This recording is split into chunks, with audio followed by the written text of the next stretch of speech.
Hello! Today we're going to talk about the Germanic barbarians. These are tribes of people who began to invade the western part of the Roman Empire and ultimately were a huge factor in the fall of Rome.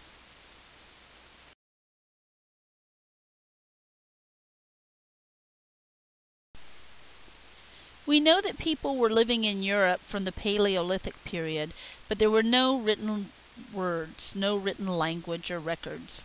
What we do know of them comes from archaeology, digging up the remains of earlier barbarian Europe, but that doesn't really allow them to speak for themselves. We have accounts from the Greeks and the Romans who came into contact with them. For example, Julius Caesar left an account of his time in Gaul, what's today France, so that tells us a little. But the Greeks were afraid of the barbarians because one of the tribes, the Celts, actually tried to invade Greece. We do know that they had epic poetry, but it was oral, not written. They did not have a written language.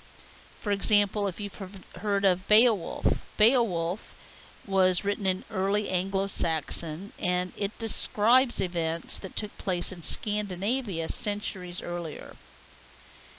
Archaeology suggests that there were some major cultural shifts. There were cave paintings that have been discovered. I mentioned those with the very first lecture, and those tell us that there were civilizations in Europe from nearly the beginning. We do know that the Neolithic Revolution appears somewhat later in Europe.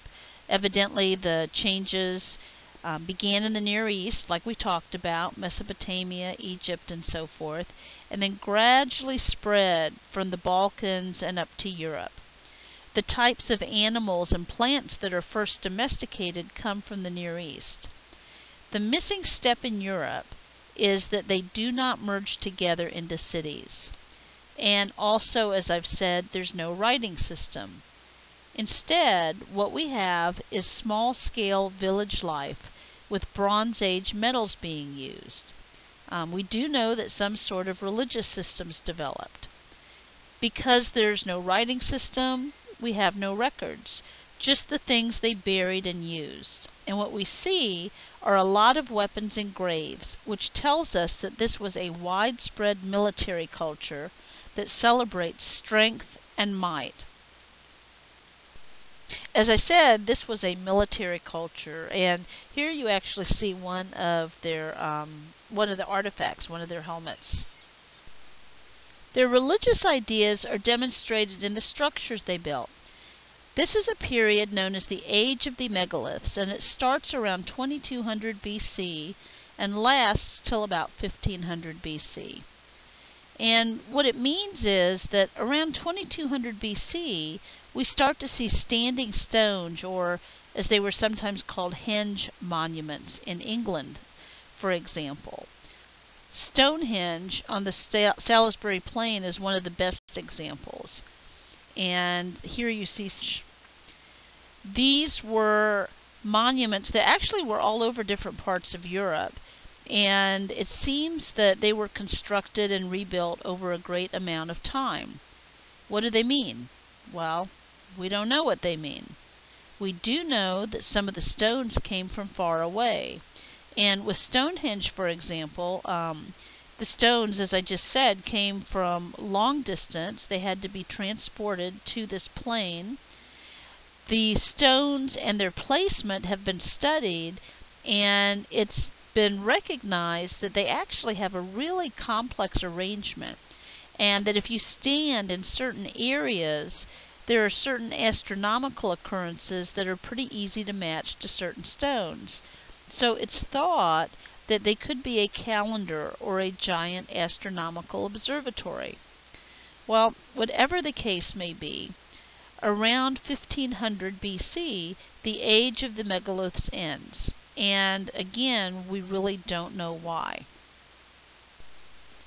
Well, after the age of the megaliths ends, we enter a new phase. And for the next 1,000 years, from 1500 BC to about 500 BC, we start to see a shift, with the major feature being a change in the way the dead are buried. Now, always before, they buried the body along with grave goods. And the grave goods refers to their armor, their weapons, their helmets, so forth. But now they switched to cremation, putting the ashes in an urn and burying it in a field, along with the grave goods. And this is a shift as people start believing that it's the soul and not the body that's important. Also during this time, we start to see large amounts of iron being used and buried, and more contacts with the Mediterranean world. Well, after 500 BC, much of the development of these tribes is linked to trade. Long-distance trade networks developed, mainly dealing in precious metals. They were also kept pretty busy with the trade in slaves. And in fact, many of these tribes became very wealthy through trade. Many of them were the go-betweens between the Greeks and the Romans and the northern tribes. These people were called barbarians, and the reason they were called this is because of the Greeks. The word barbarian comes from a Greek word for foreign, and it just really meant anyone whose language the Greeks couldn't understand. And to the Greeks, when the barbarians spoke, it just sounded like they were saying bar, bar, bar. And so the name barbarian. Now, there had been Germanic tribes living in the Western Roman Empire for many, many years. And Julius Caesar, in fact, made his reputation by campaigning against them in Gaul, what's today France. And a sort of hostile peace had been established along the banks of the Rhine River. The empire had been really successful in establishing a frontier past which these Germanic people could, in small groups, migrate and settle in provinces like Gaul. And eventually some of them will even be granted citizenship and serve in the Roman army.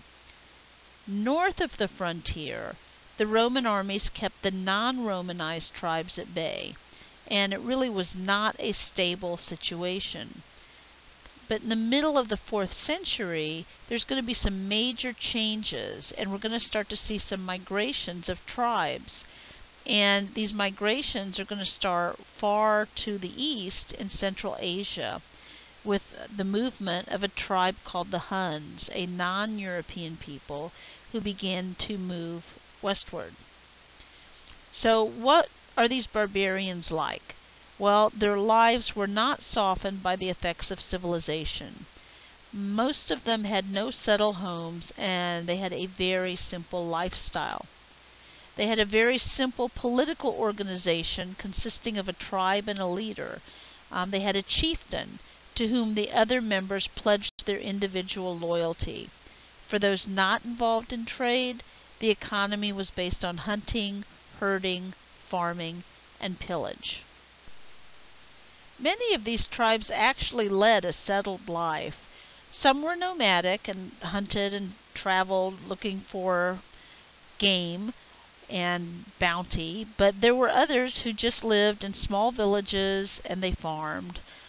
They hunted, they herded, they farmed, and they pillaged. One problem was that the Greeks and Romans had an entirely different culture, and they really didn't understand these people. Here's a description of the barbarians written by a Greek historian. Barbarians are driven by evil spirits, possessed by demons, who force them to commit the most terrible acts. Incapable of living according to written laws, and only reluctantly tolerating kings, their lust for gold is immense, their love of drink boundless. Barbarians are without restraint. They are given to gross personal hygiene. They run dirty and barefoot even in the winter. They grease their blonde hair with butter and care not that it smells rancid. Now, that sounds really disgusting probably, but they actually had a reason for it. If you're in battle and you drop your weapon, you're going to just reach out for whatever's handy. Flying hair, for example. Well, the barbarians greased their hair so that if their opponent reached out to grab it, their hands would just slide through. So my point is that for these barbarians, this was a very logical thing to do. But the Greeks and Romans just didn't understand their culture, so all they saw were these dirty, barefoot barbarians with greasy hair. These tribes all practiced something called comitatus, loyalty to the chief. It's a term for a small unit of men who served a strong military chief, and it comes from the Latin word for loyalty to the chief. And as I said, it's something practiced by all of these tribes. Now, the loyalty that these men had for their chief was strictly personal. It was to an individual, not to an institution. The relationship was mutually beneficial, and the men were very devoted to one another. And in fact, it was considered a disgrace to survive your chief in battle. And that's why when the migrations that I'm going to talk about in a moment begin, that's why many of the warriors go, why many of these tribes are migrating, because the warriors follow their leaders. And we start to see enormous movement. We start to see enormous movement in the, really about in the late 4th century, but really picking up steam as we move into the 5th century. And all across Europe, what's happening is that these Germanic tribes are picking up and moving. They're trying to get away from the Huns. And I'll talk in a few moments about the Huns, but the main point here is that all over Europe, and even down into North Africa, you've got invasions, tribes moving here, there, everywhere. And here's a slide showing the chronology of these invasions. Just in case you're interested in looking at it, it gives you just a rundown of the various tribes, most of which I'm talking about today, and when they moved into the empire, where they went, and so forth. So what are these invasions I keep talking about?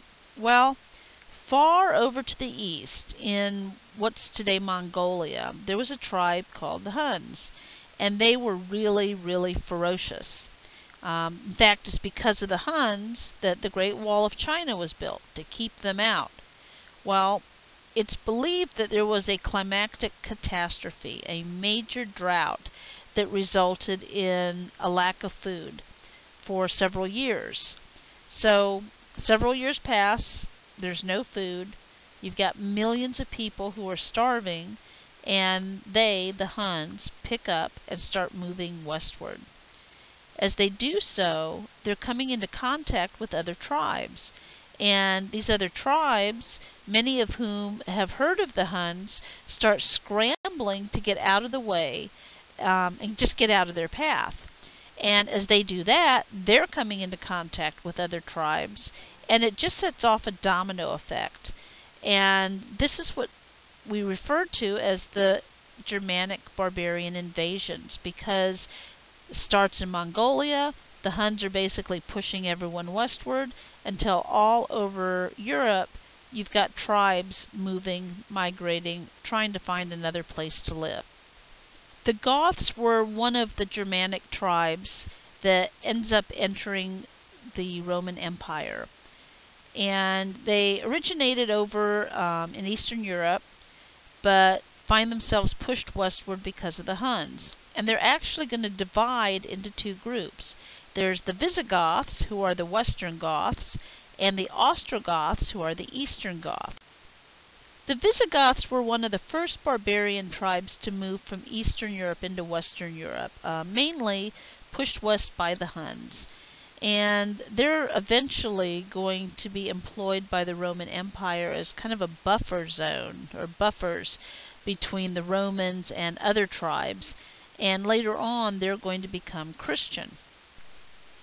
Initially, the Visigoths enter Roman territory as impoverished refugees.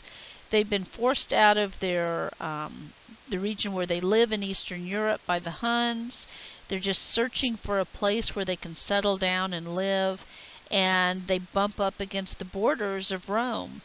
They ask for permission to enter, and it's granted. The Romans give them some territory where they can live, and settle down and farm. Now, the Visigoths have to pay taxes to the Romans, and the taxes they pay are very high, higher than the Roman citizens pay. Also, there was a problem with the land.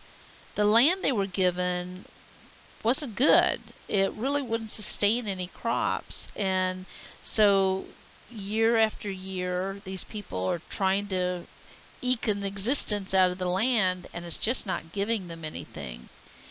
Also, the Romans refused to acknowledge the Visigothic king. And so what starts to happen is they start to become pretty antagonistic towards the Romans. They really start to resent Rome.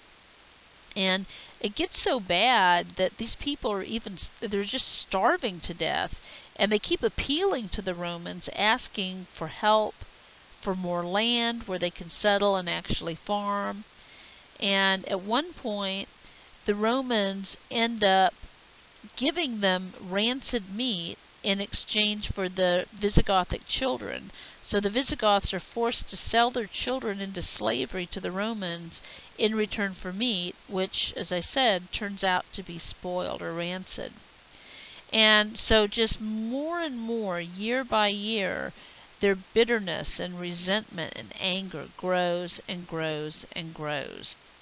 The result of the Visigoths' bitterness and anger towards the Romans is the Battle of Adrianople in 378.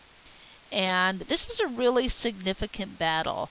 The Visigoths were so fed up with their treatment that the Visigothic army ends up meeting the Roman army in battle at Adrianople, and the Romans lose. This is the very first time the Roman army had ever been defeated by a barbarian army. And I say it's the beginning of the end because Rome is really going to be going downhill from this point forward in pretty much every area. They've had political problems, they're suffering economically, and now militarily. They are not the powerhouse that they used to be. It's at this point, a few years after Adrianople, that the Visigoths come under the control of Alaric. He becomes king of the Visigoths. Now, what's interesting was that as a boy, he had seen the poor treatment that his people received at the hands of the Romans.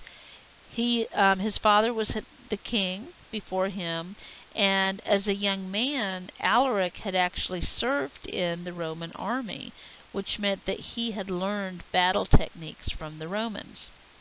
Well, he becomes king, and he appeals to Rome. Help us. We need food. We need better land. You need to acknowledge me as king.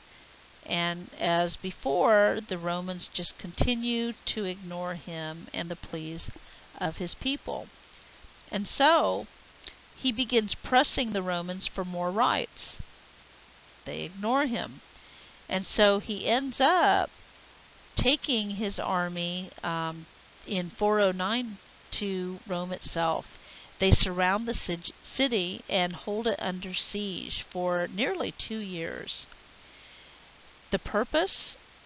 They really want food. That's one of the main reasons.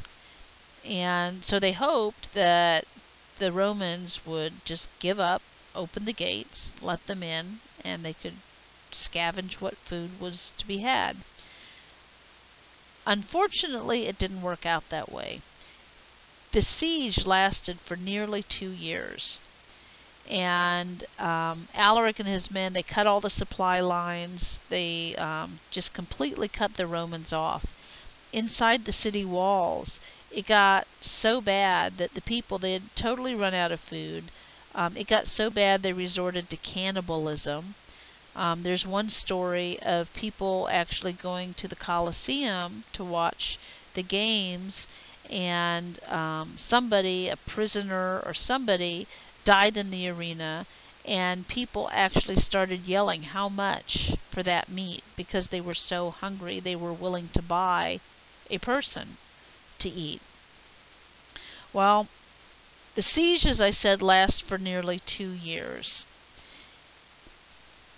finally, what happens is that there were a couple of Roman senators inside the city who, on August 24th of 410, realized they couldn't win this, and so they ordered that the city gates be opened.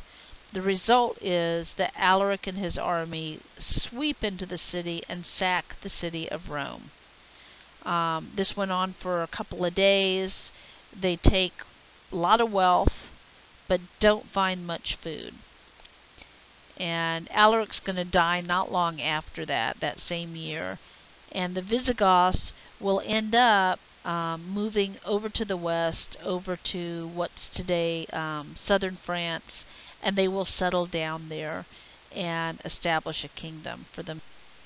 And here you see the kingdom that they established. It comprises what's today southern France as well as part of Spain, so it was quite large. Then we have the Ostrogoths, the Eastern Goths, those cousins of the Visigoths. And they also migrated from Eastern Europe, but they migrate down into northern Italy. And ultimately, all of Italy is going to come under Ostrogothic. Under the Ostrogothic king Theodoric, the Ostrogoths are going to, as I said, conquer Italy and end up controlling it. Their early successes, though, just kind of whetted their appetite for a more settled life. And so they're going to also end up settling down in a more or less stable place. And here you see what ultimately becomes the kingdom of the Ostrogoths: Italy, Sicily, and surrounding territory. Then we have the Huns, the tribe that started it all, and these were a really ferocious people. The Huns, as I said, had migrated from Mongolia, where they originated, and they were a loose confederation of tribes that moved westward towards the Rhine River. They were nomadic warriors, and they had spent centuries plundering the frontiers of Persia and China, and now they're turning west in search of booty and tribute. And they reached their high point in the 5th century, in the 430s, when they came under the control of a king named Attila. And here again you see the migration starting over in Mongolia and working their way westward. So who was Attila? Well, a contemporary called Attila the, quote, most feared creature of his century, the scourge of God. He is God's punishment to the people, according to this guy. Attila was so feared that even the threat of attack resulted essentially in extortion. Money was paid to him not to attack. A town, for example, would hear that he was approaching, and the people would go scurrying through the town collecting all of their wealth and valuables, and then some poor soul would be elected to bring them out to meet Attila and his army, and to basically beg him to take the money and leave them alive. Sometimes he would, other times he'd take the money, attack, kill the people. He was a pretty fearsome guy. He had become king of the Huns by killing his older brother. And like I said, it's under him that the Huns really reached their high point. Attila at one point even planned to attack Rome. The only thing that saved Rome was that the Pope Leo I, actually did what I just said. He gathered together a lot of wealth, a lot of gold, and went out with his contingent of people to meet Attila, and did some really fast talking and talked Attila out of attacking Rome. So end result, Rome was saved, and Attila took the gold. So if your vision of Attila is the guy from Night at the Museum, think again, because this guy is a lot meaner than the guy you saw on Night at the Museum. I think he needed more than just a hug to make him happy. So what ends up happening to Attila? Well, it's really, really ironic. He got married, and there was a huge wedding feast. And so he's partying and he's drinking, and he gets just plastered, totally drunk. Falls into bed that night in a drunken stupor, and unfortunately for him, has a nosebleed during the night. Well, because he's so drunk, he never wakes up, and he ends up drowning in his own blood. And that's the end of Attila. Well, he ended up being buried by his people. And to give you an idea again of what type of person he was, and his people as well, he was buried in several coffins inside each other, and had a big elaborate funeral. Well, after he was buried, he had given orders, and his men carried them out. After he was buried, the entire funeral party was killed, because Attila had decreed that he didn't want any witnesses to where he was buried. Now granted, yes, some of his soldiers were still alive, but that gives you an idea of what type of person he was. Well, after Attila died, the Huns ceased being such a threat, and they'll also eventually settle down. Next came the Vandals. Now, what does it mean to vandalize something? Or what is a vandal? Well, to vandalize something is to destroy something. You know, think of like graffiti on walls. Well, that's what the Vandals did. They moved from what's today Germany into Western Europe, across France and into Spain, and then down into North Africa. And of all of these tribes, they were probably the most threatening, because they were not content with simply settling in land, on empty land. Under the rule of their king Gaiseric, they pushed south, like I said, into North Africa.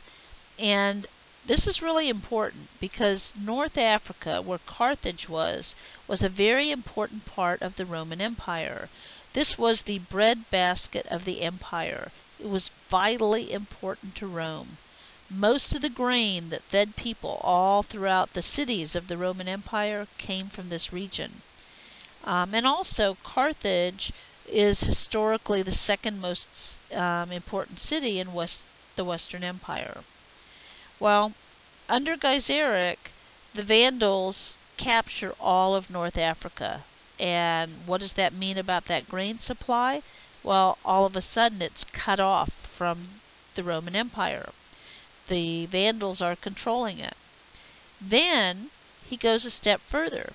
He builds a fleet of ships and actually challenges Roman supremacy of the Mediterranean. Now, the Mediterranean had been in Roman hands for centuries, but not anymore. The idea that the Mediterranean was no longer completely in Roman hands was shocking to people. By 455, the Vandals were actually up in Italy.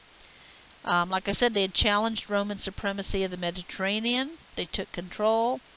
Now they make their way up the Italian peninsula into Rome, and they sack the city, showing unprecedented savagery. Now, the sad thing is that by this point in time, Rome isn't the grand, important city that it once was. And they're, in fact, still recovering from the sack of the city 45 years earlier. And here you see the kingdom of the Vandals, as well as the kingdoms established by some of the other tribes. Some I've spoken of and some I haven't mentioned. And you can also see, if you look at this map and look at the arrows and all the different colors, you can see the movement of the various tribes. And you can see how Western Europe is just being torn apart by these invasions.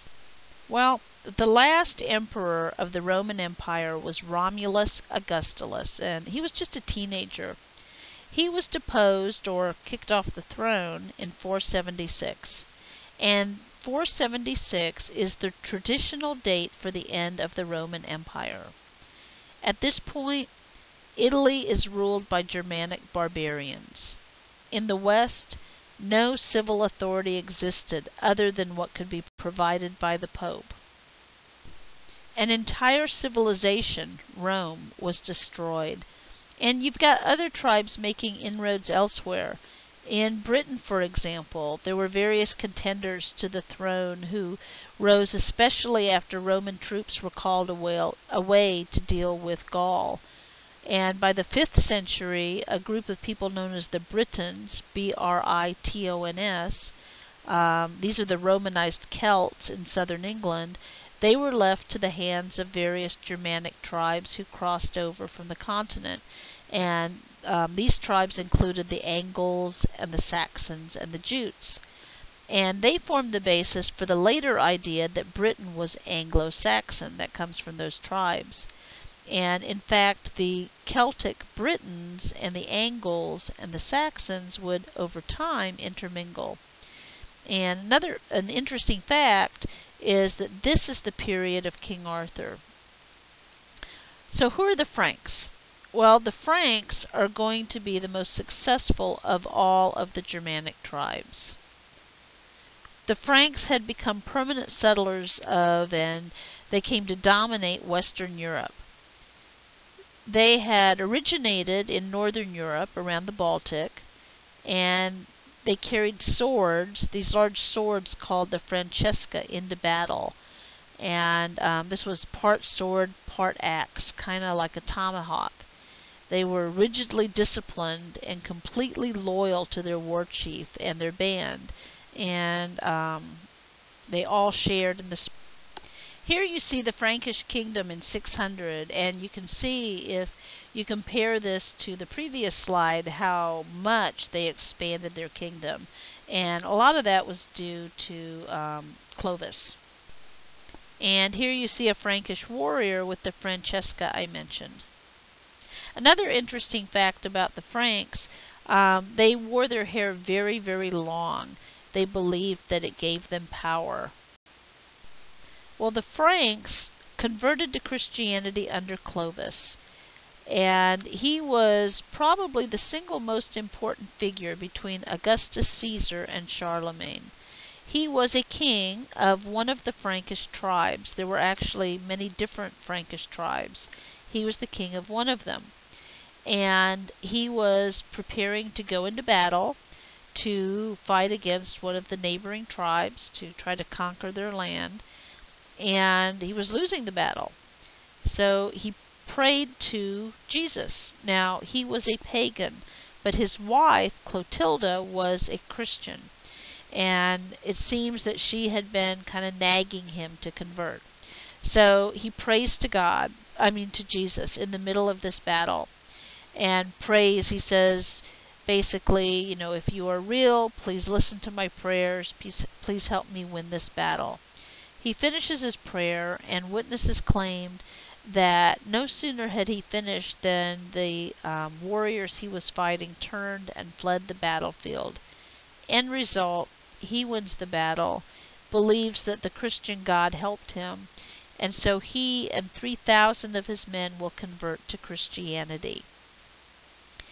And from that point forward, he is going to dedicate a lot of the rest of his career to converting his neighbors. He had very close ties with the Pope in Rome, and with the Pope's support, he is going to set out to Christianize the people living in what's today modern France. He established a permanent Frankish capital in Paris. He created a court and began a new image. And Clovis is considered to be the first king of France and the founder of modern France. And the Frankish kingdom under Clovis's family and his dynasty was the Merovingian dynasty.